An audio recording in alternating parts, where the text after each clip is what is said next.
أعوذ بالله من الشيطان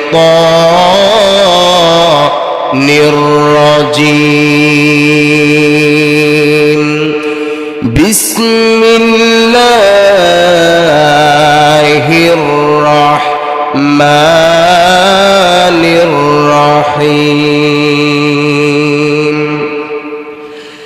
إن الذين آمنوا وعملوا الصالحات أولئك هم خير البرية আল্লাহ পাকের বাণী কথা বলুন ঠিক কি না আল্লাহ তাবারক ওয়া তাআলা বলেন ঈমান সম্পর্কে এই আয়াতের মধ্যে ইন্নাল্লাযীনা আমানু নিশ্চয় যারা ঈমান এনেছে কি এনেছে ও বাবা জবান খুলে উচ্চ কণ্ঠে বলেন কি এনেছে আল্লাহ তাআলা বলেন ইন্নাল্লাযীনা আমানু নিশ্চয় যারা ঈমান এনেছে ওয়া আমিলুস সলিহাত এবং ভালো কাজ করেছে সৎ কাজ করেছে উলাইকা হুম খায়রুল বারিয়া তারাই সৃষ্টির মধ্যে শ্রেষ্ঠ আল্লাহু আকবার আমার প্রিয় ভাইয়েরা আল্লাহ পাকের এই সৃষ্টি জগতের মধ্যে আল্লাহ পাকের অনেক সৃষ্টি রয়েছে এই কুল কায়নাতের মধ্যে আল্লাহ পাকের অনেক সৃষ্টি রয়েছে সমস্ত সৃষ্টির মধ্যে শ্রেষ্ঠ হলো তারা যারা ঈমান এনে ভালো কাজ করে সুবহানাল্লাহ প্রিয় ভাইয়েরা আমার আল্লাহ সুবহানাহু ওয়া তাবারাক ওয়া তাআলা এই আয়াতের মধ্যে প্রথম নম্বর ঈমানের কথা বলেছেন আমার ভাইয়েরা ঈমান আগে তারপরে আমল যার ঈমান নাই তার আমলের দাম আল্লাহর দপ্তরে নাই কথা বলুন ঠিক কি না আগে ঈমান লাগবে ঈমান শব্দটি আরবি ঈমান শব্দের অর্থ হলো বিশ্বাস করা সত্যায়ন করা স্বীকৃতি প্রদান করা যারা আল্লাহকে বিশ্বাস করে যারা নবীকে বিশ্বাস করে ফেরেশতাদেরকে বিশ্বাস করে এক কথায় যে সমস্ত বিষয়গুলো বিশ্বাস করা প্রয়োজন যারা এই সমস্ত বিষয়গুলো বিশ্বাস করে তারাই ঈমানদার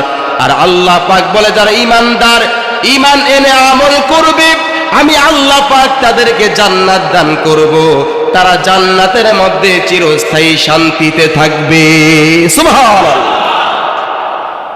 প্রিয় ভাইরা আমার ঈমানদার হওয়ার জন্য প্রথমত তিনটি জিনিস লাগবে বাবা জবান খোলেন কয়টি জিনিস এই আওয়াজে মানি না আরো চিৎকার মেরে কয়টি জিনিস তিনটি জিনিস লাগবে ঈমানদার হওয়ার জন্য এক নম্বরে তাসদীক বিল জানান অন্তরে বিশ্বাস লাগবে কথা বলেন ঠিক কি না দুই নম্বরে ইকরার বিল লিসান মুখে স্বীকার করা লাগবে তৃতীয় নম্বরে আমাল বিল আরকান কাজে বাস্তবায়ন করা লাগবে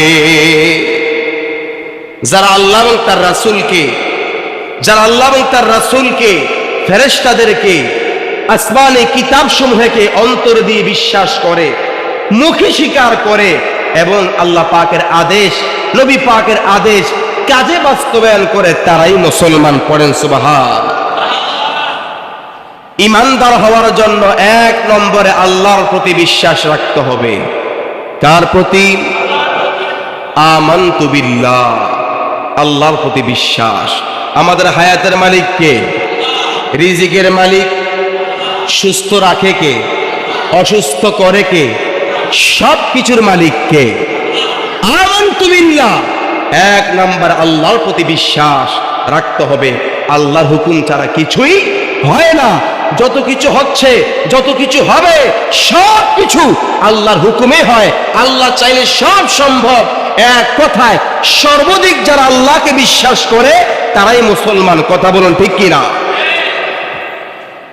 আমানতু বিল্লাহ এক নম্বরে আল্লাহর প্রতি বিশ্বাস রাখতে হবে, ওয়া মালাইকাতাহু, এবং ফেরেশতাদের প্রতি বিশ্বাস রাখতে হবে। আমরা ফেরেশতা চোখে দেখি না, আমাদের দুই কাঁধের মধ্যে দুজন ফেরেশতা রয়েছে, আমাদের ভালো মন্দ এই বিষয়গুলো লেখালেখি করার জন্য। এবং কবরের মধ্যেও মুনকার নাকির ফেরেশতা প্রশ্ন করবে, সওয়াল করবে। আমরা ফেরেশতা যদিও চোখে দেখি না, কিন্তু ফেরেশতা আছে, বিশ্বাস রাখতে হবে। যারা ফেরেশতাদেরকে না দেখে বিশ্বাস করে তারাই হলো পূর্ণ মুসলমান। ওয়া মালাইকাতাহু, আমরা ফেরেশতা দেখি না কিন্তু ফেরেশতাদেরকে বিশ্বাস রাখতে হবে। ওয়া কুতুবিহি, আসমানি গ্রন্থসমূহ, কোরআন মাজিদ সহ আল্লাহ পাকের যতগুলো কিতাব আছে সমস্ত কিতাবের প্রতি বিশ্বাস রাখতে হবে। যদি আমরা কোরআন মাজিদ সহ সমস্ত আসমানি গ্রন্থকে বিশ্বাস করি তাহলে আমরা ঈমানদার হব। কি হব আমরা? যারা আসমানি গ্রন্থসমূহ কিছু বিশ্বাস করবে, কিছু বিশ্বাস করবে না, তারা কখনো মুসলমান হতে পারবে না। মুসলমান হতে হলে কোরআন মাজিদ সহ সমস্ত আসমানি কিতাবকে বিশ্বাস করাই লাগবে। কথা বলুন ঠিক কি না? এরপরে 4 নম্বরে ঈমানদার হওয়ার জন্য ওয়া রুসুলিহি, আল্লাহর রসুল যারা তাদেরকে বিশ্বাস করা লাগবে। আমরা নবীদেরকে দেখি নাই, কিন্তু নবীরা আল্লাহর রসুল, আল্লাহর নবী বিশ্বাস করা লাগবে। যদি আমরা নবীদেরকে বিশ্বাস করি তাহলে আমরা মুসলমান হতে পারবো। আর যদি আমরা নবীদেরকে, রাসূলদেরকে বিশ্বাস না করি আমরা কখনোই মুসলমান হতে পারবো না। মুসলমান হতে হলে, ঈমানদার হতে হলে নবী রাসূল যারা তাদেরকে বিশ্বাস করতে হবে। 5 নম্বরে ওয়াল ইয়াউমিল আখির, পরকাল আছে, আমরা পরকালে যেতে হবে, আমাদের বিচার হবে, বিশ্বাস রাখতে হবে। পরকালকে যে বিশ্বাস করবে সে হবে ঈমানদার, আর যে পরকালকে বিশ্বাস করবে না সে কখনোই মুসলমান হতে পারবে না। মুসলমান হওয়ার জন্য পরকালকে বিশ্বাস করতে হবে, পরকালকে বিশ্বাস করতে হবে। এরপরে আসেন 6 নম্বরে ঈমানদার হওয়ার জন্য 6 নম্বর শর্ত, ওয়াল কদরি খায়রিহি ওয়া শাররিহি মিনাল্লাহি তাআলা, এই তাকদীরের মালিক আল্লাহ। ভালোটাও হয় আল্লাহর হুকুমে, মন্দটাও হয় আল্লাহর হুকুমে। সুস্থ রাখে আল্লাহ, অসুস্থ করে আল্লাহ, বিপদ দেয় আল্লাহ, সুখ দেয় আল্লাহ, সব কিছু আল্লাহর হুকুমে হয়। আমার তাকদীরে যা লেখা আছে তাই আল্লাহ করে, এটা বিশ্বাস রাখতে হবে। মানে হচ্ছে তাকদীরের প্রতি বিশ্বাস রাখতে হবে। তাকদীরের প্রতি, আবার কথা বলেন না, তাকদীরের প্রতি বিশ্বাস রাখতে হবে। অনেকে দেখবেন বেশি অসুস্থ হলে বলে আল্লাহ বুঝে আমারেনি দেখলো, ছেলে অসুস্থ হলে বলে আল্লাহ বুঝে আমার ছেলেরই দেখলো। এরকম কথা অনেকে বলে। সব কিছু আল্লাহর হুকুমে হয়। এ তাকদীরের মালিক কে? জোরে বলেন কে? সব কিছু আল্লাহর হুকুমে হয়, এ তাকদীর আল্লাহর হুকুমে হয়, তাকদীরের মালিক আল্লাহ, এটা বিশ্বাস করতে হবে। যদি আমরা বিশ্বাস করি তাকদীরের মালিক আল্লাহ, তবেই আমরা মুসলমান হবে। পড়েন সুবহান। সত্য মুসলমান হওয়ার জন্য, ঈমানদার হওয়ার জন্য 7 নম্বর শর্ত হচ্ছে ওয়াল বা'তি বা'দাল মাউত, আমাদের মৃত্যু হবে, মৃত্যুর পরে আমরা আবার আমাদের পুনর্জীবন, আল্লাহ তাআলা আমাদেরকে আবার জীবন দান করবে, এ বিশ্বাস রাখতে হবে। আমরা দুনিয়া থেকে একবার বিদায় নিব, বিদায় নেওয়ার পরে আল্লাহ তাআলা আমাদের হিসাব নিকাশ নেওয়ার জন্য, আমাদের জবাবদিহিতার জন্য আমাদেরকে আবার জীবিত করবে। এক কথায় পুনর্জীবন যেটা, সেটা বিশ্বাস করতে হবে, তবেই আমরা মুসলমান হব। পড়েন সুবহানাল্লাহ। একটু বুঝেন বিষয়গুলো। আল্লাহর প্রতি বিশ্বাস রাখতে হবে। কি মোটামুটি বিশ্বাস না পরিপূর্ণ বিশ্বাস? এখানে কি আমরা সবাই আল্লাহর প্রতি পরিপূর্ণ বিশ্বাস রাখি তো? হাত তোলেন সবাই। আল্লাহর প্রতি যার পরিপূর্ণ আস্থা আছে, বিশ্বাস আছে, সেই মুসলমান। আর যার আল্লাহর প্রতি পরিপূর্ণ আস্থা নাই, বিশ্বাস নাই, তাকে মুসলমান বলা যাবে? মুসলমান হওয়ার জন্য আল্লাহ পাকের প্রতি পরিপূর্ণ বিশ্বাস রাখতে হবে। যে আল্লাহর প্রতি পরিপূর্ণ বিশ্বাস রাখে তাকেই মুসলমান বলা যাবে। আল্লাহর প্রতি পরিপূর্ণ বিশ্বাস রাখতে হবে। ভাইরা আমার, বিপদে আছি, আল্লাহ চাইলে বিপদ দূর করতে পারবে, বিশ্বাস আছে না নাই? টেনশনে আছি, আল্লাহ চাইলে টেনশন দূর করতে পারে, বিশ্বাস আছে না নাই? কোন মুসলমান কখনো নৈরাশ হয় না। মুসলমান চিন্তা করে অসুস্থ আছি, অসুবিধা কি? আল্লাহকে বলি, আল্লাহই সুস্থ করব। বিপদে আছি, অসুবিধা কি? আল্লাহর কাছে বলি, আল্লাহ আমার বিপদ দূর করে দিবে। ঋণগ্রস্ত, অসুবিধা কি? আল্লাহর কাছে বলি, আল্লাহ আমার ঋণ পরিশোধ করে দিবে। এরকম আল্লাহর প্রতি পরিপূর্ণ বিশ্বাস যার আছেই সেই মুসলমান। কথা বুঝতে পেরেছেন? কিছু মানবো, কিছু মানবো না, এটা আধা মুসলমান। এর ইবাদত আল্লাহর দরবারে কবুল হবে না। পরিপূর্ণ বিশ্বাস রাখবে। এই দিনের মালিক কে? বলেন, দিনের মালিক কে? রাতের মালিক কে? আমাদের মালিক কে? আমাদের কে খাওয়ায়, রিজিক দেয় কে? সব কিছু আল্লাহর হুকুমে হয়। এটাই মুসলমানের বিশ্বাস। কথা বলেন ঠিক কি না? এরপরে বলছিলাম ফেরেশতার প্রতি বিশ্বাস রাখতে হবে। আমরা অন্যায় করি, অপরাধ করি, কেউ দেখে না। যেটা কেউ দেখে না সেটা কে দেখে? যেটা কেউ বুঝে না সেটা কে বুঝে? যেটা সিসি ক্যামেরাও দেখে না সেটা আল্লাহ দেখে।